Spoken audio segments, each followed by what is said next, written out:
Yan, yung cake. Uy, ang ganda naman ng cake na binili mo.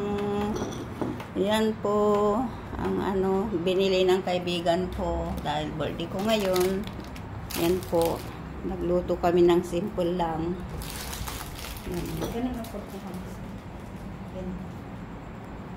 Yan po guys, handa ko ngayon.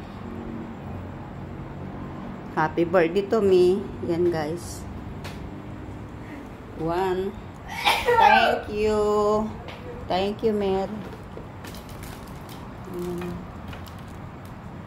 Okay na? Okay. Okay. Why green color? Yan po, yung birthday ko. Yan. Okay. Hindi ko na pinasulat yung pangalan ko. Kasi hindi na mailagay yung dyan, mailagay yung kandila okay kung na? ilan na. Okay na, inano ko na? Oo, sige. Wait. Hindi bali, I didn't take yun.